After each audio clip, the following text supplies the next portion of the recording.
ঘোড়ার পাল। কিসের পাল? বৃষ্টি নেই আকাশ থেকে, অনেকদিন যাবত বৃষ্টি নেই। বৃষ্টি যদি জমিনে না পড়ে তাহলে বলেন তো ফসল হবে নাকি? ফসল হবে না, ঘাস বাজাইবে না, সবুজ কোনো কিছু বাজাইবে না। এইরকম তারা ওই পাথর সেটে সেটে আল্লাহ পাকের শুকরিয়া আদায় করতেছে। বলেন আলহামদুলিল্লাহ।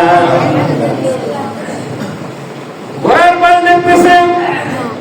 এই পথ দিয়ে জলিল কদর পয়গম্বর হযরত মুসা আলাইহিস সালাতু ওয়াস সালাম যায়। তারা তাকে সালাম দিয়েছে, আসসালামু আলাইকা ইয়া মুসা কালিমুল্লাহ। মারহাবা মারহাবা। সালাম দিয়ে বলতেছেন, ও আমাদের নবী, ও মুসা পয়গম্বর, আপনি তো আমার আল্লাহ পাকের সাথে বেশি কথাবার্তা বলে থাকেন, আপনি একটু যা বলবেন আল্লাহ পাক আমাদের জন্য কবে নাগাদ এই জমিনে বৃষ্টির ব্যবস্থা করে দিবে। আলহামদুলিল্লাহ। আলহামদুলিল্লাহ। এটা আলহামদুলিল্লাহ করলে যে ভাগ্যের পরিবর্তন হয়, আমি এটা বোঝাতে চাচ্ছি। হযরত মুসা আলাইহিস সালাম আল্লাহ পাকের সাথে কথাবার্তা শেষ করে সে চলে আসবে। ওই সময় বলতেছে, ও আল্লাহ রাব্বুল আলামিন, ও আমার মাবুদ, আজকে প্রতিমধ্য কিছু পশু আপনার মানে তৈরিকৃত পশু, তারা বৃষ্টির জন্য কষ্ট করতেছে, পানি নাই, সবুজ গাছ গোছালি জন্মাইতেছে না, তারা অর্ধহারে অনাহারে পাথর সেটে সেটে জীবন ধারণ করতেছে। আপনি বলেন তো কবে নাগাদ বৃষ্টি হতে পারে? আল্লাহু আকবার। আপনি কি বৃষ্টি দেবেন না জমিনে? বৃষ্টির কি কোনো সম্ভাবনা নাই?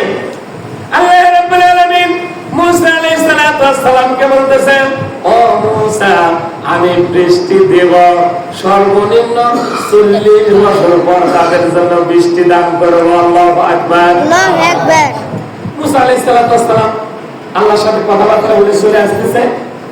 ওই যে প্রতিমধ্য যে পশুর পাল ছিল, তারা বলতেছে, ও আমাদের রাসূল, হে জলিল কদর পয়গম্বর মুসা কালিমুল্লাহ, আপনি আমাদেরকে আশ্বস্ত করেন আল্লাহ পাকের সাথে আপনার কথা এই ব্যাপারে হয়েছে কিনা। সুবহানাল্লাহ। সুবহানাল্লাহ।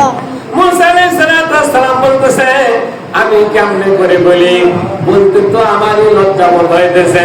আল্লাহ রাব্বুল আলামিন আপনাদের জন্য পানি নাযিল করবে 40 বছর পর। কত বছর পর? 40 বছর পর। আর মতান্তর আছে 100 বছর পর। কত বছর পর? 100 বছর পর। 40 বছর পর তোমাদের জন্য পানির ব্যবস্থা করে দেবেন। এই কথা বলা মাত্র পশুর পালগুলো এক বাক্যে বলে উঠছে, আলহামদুলিল্লাহ। বলেন বলেন আলহামদুলিল্লাহ। আরেকবার জবান খুলে পড়েন, আলহামদুলিল্লাহ। মুসা আলাইহিস সালাম ওই পশুর পালকে লক্ষ্য করে বলতেছে যে আল্লাহ রাব্বুল আলামিন এতদিন পর বৃষ্টি দিবে, এই কথা শোনা মাত্র তোমরা প্রশংসা আদায় করলে ভাবনা নাকি? বলতেছে আল্লাহ রাব্বুল আলামিন তো বলতে রাজি হয়েছে যে জমিনের মতো বৃষ্টি দান করবে যতদিন পরেই হোক। এই জন্য আমি আল্লাহ রাব্বুল আলামিনের দরবারে আমরা শুকরিয়া আদায় করেছি। বলেন আলহামদুলিল্লাহ। আলহামদুলিল্লাহ। কিতাবে আছে ওই দিনই বৃষ্টি হয়েছে। আলহামদুলিল্লাহ বলেন। ওই দিনই কি আছে? এবং মুসা আলাইহিস সালাম পরবর্তীতে যখন আল্লাহ পাকের সাথে কথা বলার জন্য যায়, বলতেছে, আল্লাহ তুমি তো মিথ্যা কথা বলো। নাউযুবিল্লাহ। নাউযুবিল্লাহ। জোরে বল নাউযুবিল্লাহ। বল কারণটা কি? মিথ্যা কথা কেন বললাম? বলে তুমি কালকেই আবার বলেছো যে জমিনে বৃষ্টি হবে 40 বছর পর। কত বছর পর? 40 বছর পর। আর তুমি ওই দিনই বৃষ্টি দান করলে, ঘটনা নাকি? আল্লাহ রাব্বুল আলামিন মুসা আলাইহিস সালামকে বলতেছে, ও মুসা, আমি আল্লাহ যা জানি তুমি তো তা জানো না। ইন্নী আ'লামু মা লা তা'লামুন।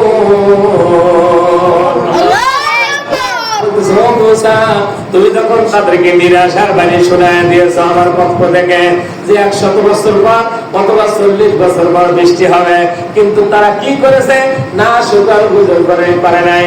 তারা সঙ্গে সঙ্গে আমি আল্লাহ পাকের শুকরিয়া আদায় করেছে, জমিনের মধ্যে সিজদায় লুটিয়ে পড়েছে আর আমার প্রশংসা আদায় করেছে।